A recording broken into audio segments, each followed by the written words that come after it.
پاک پڑھیں، میں آغاز کرتا ہوں۔ اللہم صلی اللہ علیہ وسلم۔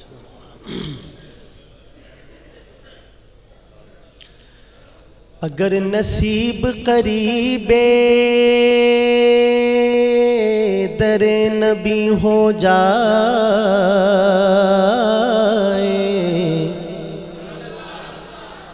اگر نصیب قریب در نبی ہو جائے، میری حیات میری عمر سے بڑی ہو جائے، میری حیات میری عمر سے بڑی ہو جائے، اندھیرے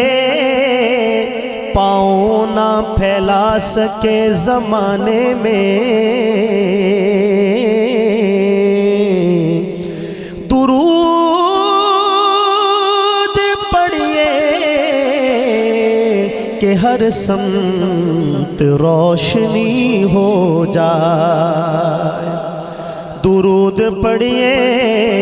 کہ ہر سمت روشنی ہو جائے، در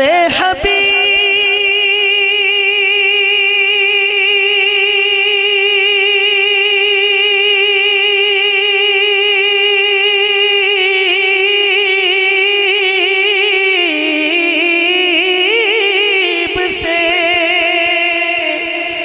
ہر بار واپسی کے وقت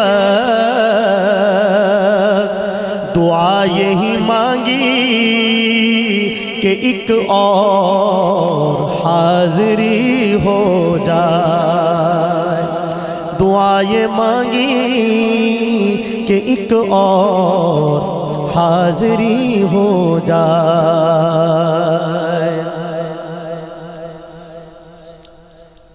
کلام آغاز کرتا ہوں ایک نہایت پرانے کلام کے ساتھ، آپ حضرات کی توجہ مل جائے گی انشاءاللہ تو پھر نیا کلام بھی میں پیش کروں گا آپ کے سامنے، محبت کے ساتھ سب شامل ہوں گے میرے ساتھ۔ در نبی پر یہ عمر بیتے ہو مجھ پہ لطف دوام ایسا، سبحان اللہ۔ یہ آغاز میں آپ تھوڑا سا یہ صورتحال ہے، تھوڑا تھوڑا بڑھتے جائیں انشاءاللہ تعالی، جیسے جیسے آنچ تیز ہوتی جائے تو آپ کے چہرے بھی کھلتے ہونے چاہیے محبت کے ساتھ۔ در نبی پر یہ عمر بیتے ہو مجھ پہ لطف دوام ایسا، مدینے والے کہیں مقامی ہو ان کے در پر قیام ایسا، مدینے والے کہیں مقامی ہو ان کے در پر قیام ایسا، جو غمزدوں کو گلے لگا لے، بروں کو دامن میں جو چھپا لے، ہے دوسرا کون اس جہاں میں سوائے خیر الانام ایسا، ہے دوسرا کون اس جہاں میں سوائے خیر الانام ایسا، مدینے والے کہے مقامی ہو ان کے در پر قیام ایسا، لبوں پہ نام نبی جب آیا گریز پا حادثوں کو پایا، لبوں پہ نام نبی جب آیا گریز پا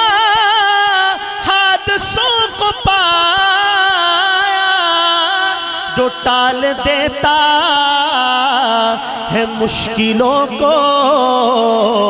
میرے نبی کا ہے نام ایسا جو ٹال دیتا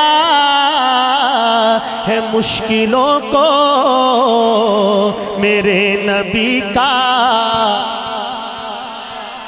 مل کر کہیں سب، جو ٹال دیتا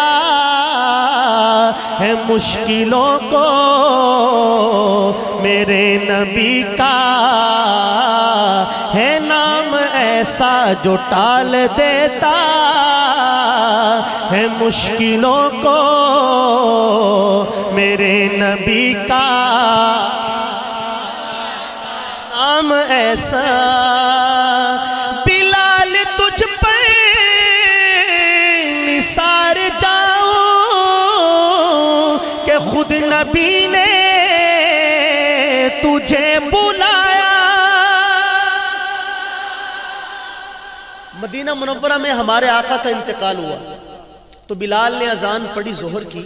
اور جب بلال نے کہا نا اشہد ان محمد رسول اللہ، تو بلال کی ہچکی بن گئی اور اذان پوری کرنا ان کے لیے مشکل ہو گیا۔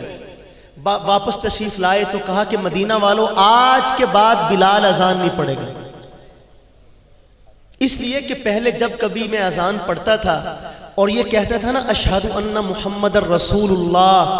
تو میرے آقا کا رخ پر نور میری آنکھوں کے سامنے ہوتا تھا، لیکن اب وہ منظر نہیں رہا، تو میں اذان نہیں پڑھوں گا۔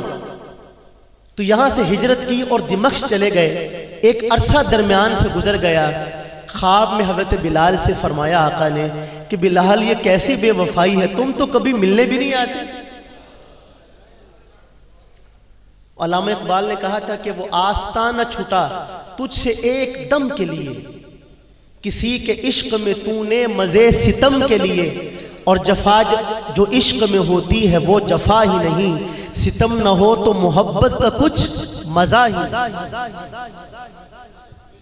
اور آگے جو شعر ہیں وہ تو اقبال ہی کہہ سکتا ہے، نہیں بھائی۔ ادائے دید سراپا نیاز تھی تیری، کسی کو دیکھتے رہنا نماز تھی تیری۔ اب آپ کا ذوق اقبال جیسا نہیں ہے تو میری کیا غلطی اس میں بھائی، میں کیا کر سکتا ہوں۔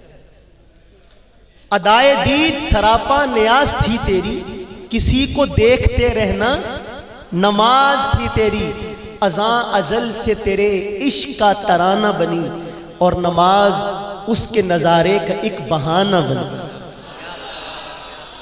کہا اقبال بولے تو پھر بلال مدینہ منورہ میں حاضر ہوئے، لوگوں نے کہا بڑے عرصے بعد آئے ہو، آج ذرا ہمیں رسول پاک کے دور والی اذان تو سناؤ۔ تو بلال نے کہا تم جانتے ہو کہ میں نے کہا تھا کہ نہیں پڑھوں گا، میں اپنی بات پر قائم۔ لوگوں نے کہا کوئی سفارشی ڈھونڈو جن کی بات کو بلال ٹال نہ سکے۔ تو نگاہیں اٹھی تو دو شہزادوں پہ جا کے ٹھہر گئی، ایک کو حسن اور ایک کو حسین کہتے ہیں۔ ذرا تھوڑا سا آہستہ کہیں سبحان اللہ، اور آہستہ۔ تجھے کوئی پابندی نہیں لائی سبحان اللہ، بندے تجھے ٹھیک ٹھاک جی تو سبحان اللہ ہے، ماڑی پانی پتی جی تو پتہ چلے سبحان اللہ، اونچی آواز نہ کہو سبحان اللہ۔ تو بلال نے پھر پڑھی اذان، اب انکار کی گنجائش نہیں تھی، کیونکہ بلال نے دیکھا تھا یہ دو شہزادے ہوتے تھے اور سرکار دو عالم کا علم نشرح والا سینہ ہوتا تھا اور ان کے پاؤں ہوتے تھے، ان کی بات کو کیسے ٹالا جائے۔ جب بلال نے اذان پڑھی اور مدینہ منورہ کی فضاؤں میں بلال کی آواز گونجی، مرد عورتیں بچے بوڑھے نوجوان سب مسجد کے دائیں بائیں جمع تھے کہ مؤذن رسول تو آ گئے، شاید رسول بھی آ جائیں۔ اس واقعے کی طرف اشارہ کی۔ دوسرا مصرع جو یہاں موجود ہے وہ میرے ساتھ دہرائے گا محبت کے ساتھ۔ بلال تجھ پر نثار جاؤں کہ خود نبی نے تجھے بلایا، نصیب ہو تو نصیب ایسا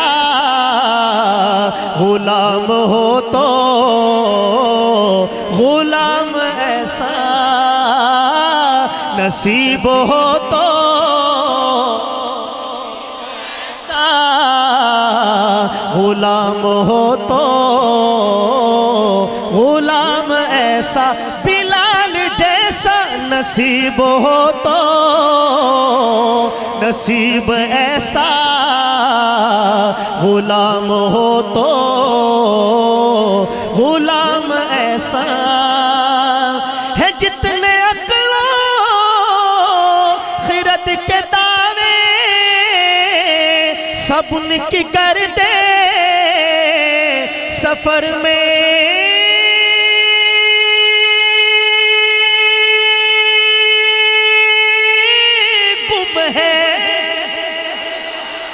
جتنے عقل و خرد کے دعوے سب ان کی کر دے سفر میں گم ہے کوئی بھی اب تک سمجھ نہ پایا ہے مصطفیٰ کا مقام ایسا کوئی بھی اب تک مل کے کوئی بھی اب تک سمجھ نہ پایا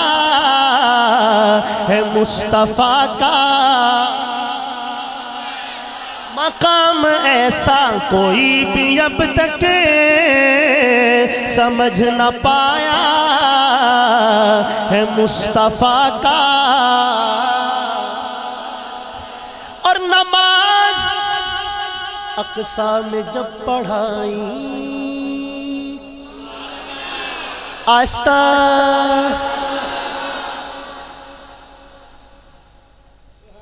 دیکھیے بات یہ ہے کہ آپ سارے ماشاءاللہ ذہین لوگ ہیں اور ذہین سامع کی پہچان یہ ہوتی ہے کہ بولنے والے کی زبان پر ابھی جملہ ادھورا ہو تو وہ اگلا جملہ خود اچک لے یہ ہے ذہین سامع تو شعر میں پڑھ رہا ہوں آپ کے سامنے لیکن دوسرا مصرع اس کا میں تھوڑا سا توقف کروں گا اور اگر آپ شعر پورا کر دیں تو آپ کو ایڈوانس میں داد دے رہا ہوں سنیے گا شعر نماز اقصیٰ میں جب پڑھائی تو انبیاء رسول یہ بولے نماز ہو تو نماز ایسی امام ہو تو مل کر نماز ہو تو نماز ایسی امام ہو تو امام ایسا نماز ہو تو نماز ایسی امام ہو تو امام ایسا نماز ہو تو نماز ایسی امام ہو تو درود ان پر سلام ان پر ہے خوبیاں سب تمام ان پر سلامتی کی جو ہے ضمانت وہ لے کے آئے نظام ایسا مدینے والے کہیں مقامی ہوں ان کے در پر قیام ایسا حضرات کچھ کلام ایسے ہوتے ہیں کہ جو اس لیے اندر ہی اندر رہ جاتے ہیں کہ ان کو پڑھنے کے لیے جو ماحول چاہیے ہوتا ہے وہ بعض اوقات نہیں مل پاتا تو آپ حضرات اگر سننے کے لیے تیار ہوں تو میں پیر نصیر الدین نصیر شاہ صاحب کا ایک کلام پڑھنا چاہتا ہوں تو لیکن یہ ہے کہ سننا پھر آپ نے اسی شان سے ہے جیسے کہ اس کلام کے لائق ہے بس آپ کی جو واہ واہ ہے وہ میرا خون بڑھا رہی ہے اللہ کرے دو چار اور بھی مل جائیں آپ کے ساتھ تو سبحان اللہ سنیے گا میں آغاز کرتا ہوں عجب رنگ پر ہے بہار مدینہ بہار مدینہ عجب رنگ پر ہے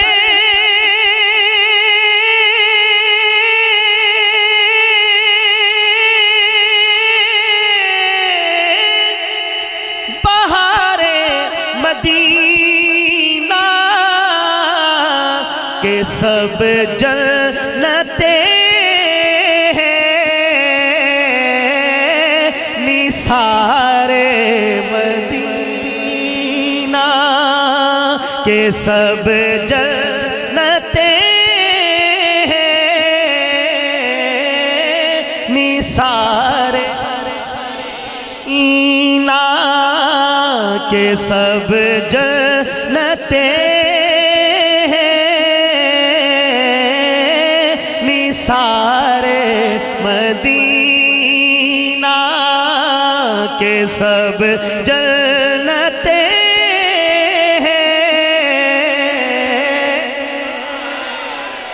مدینہ مبارک رہے اندلیبوں تمہیں گل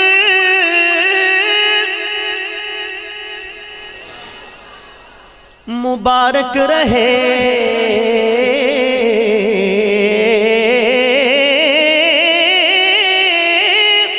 مبارک رہے اندلیبوں تمہیں گل ہمیں گل سے بہتر ہے خار مدینہ ہمیں گل سے بہتر ہے خار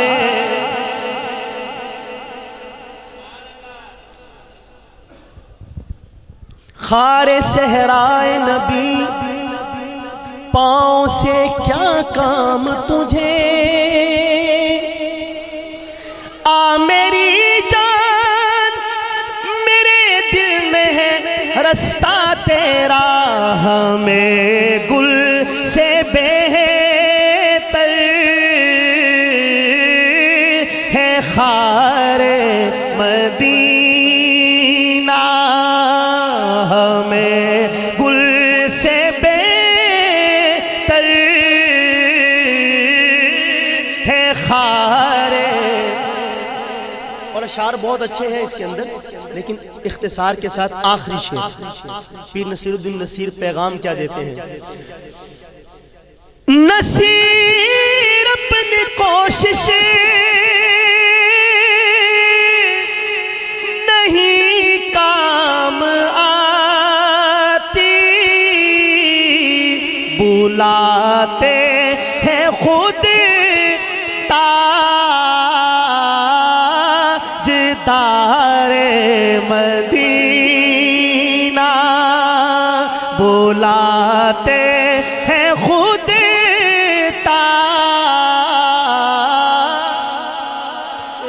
مدینہ آپ کو بھی لے جائے اللہ بلاتے ہیں خود تاجدار مدینہ بلاتے ہیں خود تاجدار